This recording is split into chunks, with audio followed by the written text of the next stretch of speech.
Good afternoon, ladies and gentlemen. Thank you for being here. At this press conference, we will first hear from Utah Department of Public Safety Commissioner Bo Mason. Then we'll hear from the FBI Special Agent in Charge, Robert Bowles. We'll then hear from Utah Valley University Vice President Val Peterson, who's been in touch with President Jimenez. And then we'll hear from Governor Cox. I'll turn the time over to Commissioner Mason.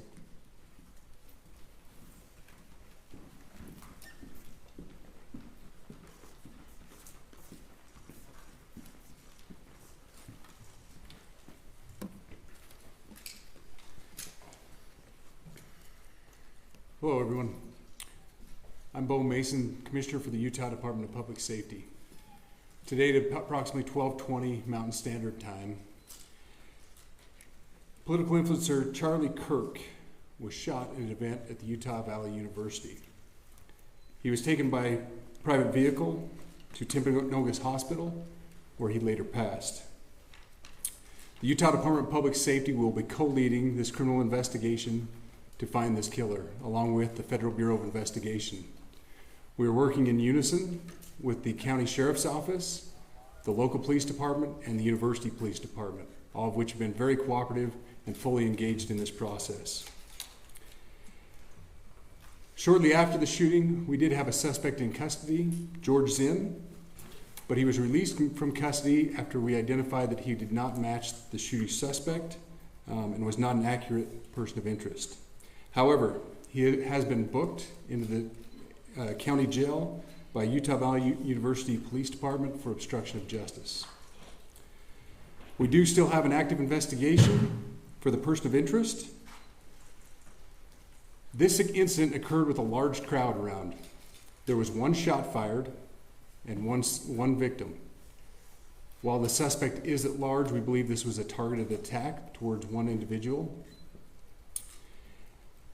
This is a tragic moment in our state and in our country. As we heal, we encourage everyone who is struggling with news of the incident to call 988, our state mental health crisis line. In addition to that, our partners with the FBI will also be discussing other ways we can communicate through the public for tips and other information. Thank you. Good afternoon. On behalf of the FBI, we extend our sincerest condolences to the family and friends of Charlie Kirk. Our thoughts are also with the people who witnessed this traumatic event. We know that what you experienced was very difficult. Our thoughts are with you as well. As soon as we heard about the shooting, special agents and personnel from the Salt Lake Field Office responded immediately. We have full resources devoted to this investigation, including tactical, operational, investigative, and intelligence. To be clear, the FBI will fully support and co-lead this investigation alongside with our partners. We are working on setting up a digital media tip line, and as soon as it's established, we'll get that information out to everyone. I know there's a lot of questions. This is very much an active case, and this investigation is in its early stages. We are following all the leads and all the evidence. If anyone has any information, please report it to the FBI or local law enforcement. Thank you. On behalf of President Jimenez, who we've been communicating with, and she's on her way back right now, I say that on behalf of Utah Valley University, we are shocked and saddened by the tragic passing of Charlie Kirk. We express our sincere condolences to the Kirk family. We grieve with our students, faculty, and staff who bore witness to this unspeakable tragedy. He was invited by the student group Turning Point USA to speak on our campus. We firmly believe that UVU is a place to share ideas and to debate openly and respectfully. Any attempt to infringe on those rights has no place here. We do not condone any form of violence at UVU and seek to make our campus a safe place for all. Ladies and gentlemen, thank you for joining us on this dark and tragic occasion. I want to thank our law enforcement officers who are leading this investigation, starting with Chief Long and his response here. with the UVU Police Department. We're grateful for your leadership and your team. And again, to the speakers that you've just heard from who are co-leading this investigation. I also want to recognize Sheriff Mike Smith, who has been an invaluable partner as this investigation moves forward. I've been in touch with President Trump, with FBI Director Kash Patel. We are completely aligned with our state and federal partners as we work through this case. Now, this is a dark day for our state. It's a tragic day for our nation. And I want to be very clear that this is a political assassination. We are celebrating 250 years of the founding of this great nation. That founding document, the Declaration of Independence, that this great experiment on which we embarked together 250 years ago, that we are endowed by our Creator with certain unalienable rights. The first one of those is life. And today, a life was taken. Charlie Kirk was first and foremost a husband and a dad to 2 young children.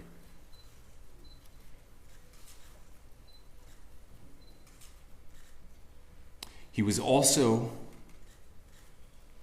very much politically involved, and that's why he was here on campus. Charlie believed in the power of free speech and debate to shape ideas and to persuade people. Historically, our university campuses in this nation and here in the state of Utah have been the place where truth and ideas are formulated and debated. And that's what he does. He comes on college campuses and he debates. That is foundational to the formation of our country, to our most basic constitutional rights. And when someone takes the life of a person because of their ideas or their ideals, then that very constitutional foundation is threatened. Now, we have a person of interest in custody. The investigation is ongoing. But I want to make it crystal clear right now, to whoever did this, we will find you. We will try you. And we will hold you accountable to the furthest extent of the law. And I just want to remind people that we still have the death penalty here in the state of Utah.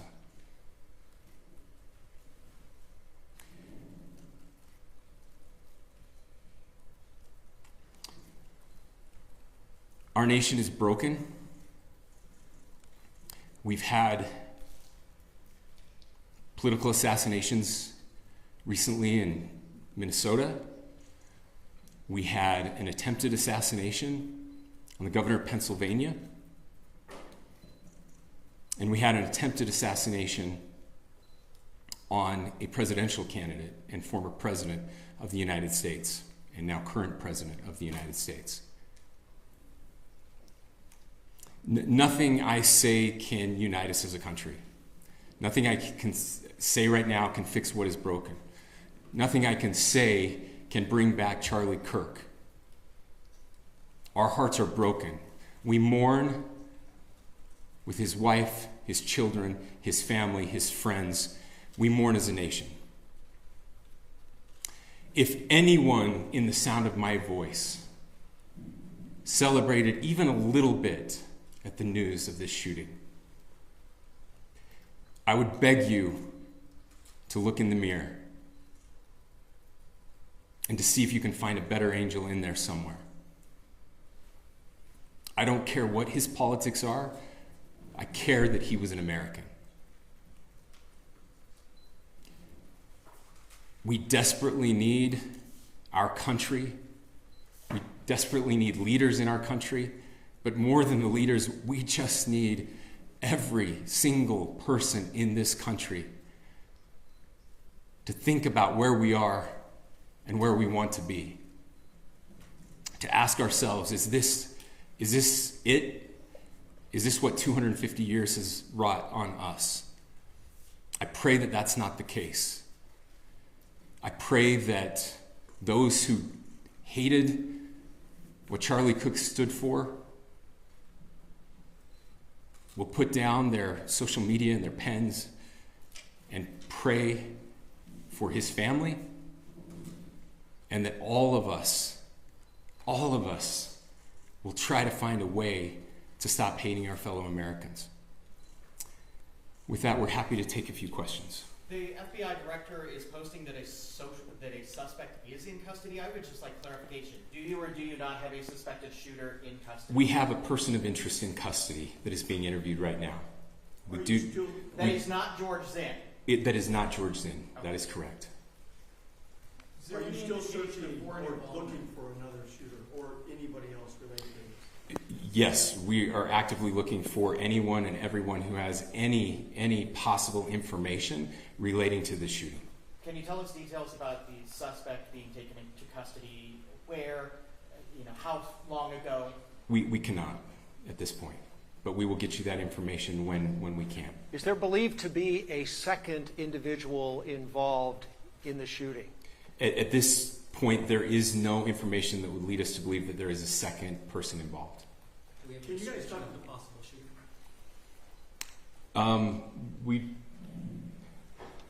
Do you want to talk about what we know there? Yeah. The only information we have on the suspect, the possible shooter, is taken from closed circuit TV here on campus. We do have that. We're analyzing it, but it is security camera footage, so you can kind of guess what the quality of that is. But we do know dressed in all dark clothing, but we don't have a much better description other than that. Where do you think the shot came from? The shot came from here on campus, from a location at a potentially from a roof. Yes, a longer distance shot from a roof. So to clarify, with the security camera footage you have and the person of interest that's in custody, does that match up? That's what we're trying to decipher right now. So did FBI or DHS have anything on the threat board this morning? I can't speak.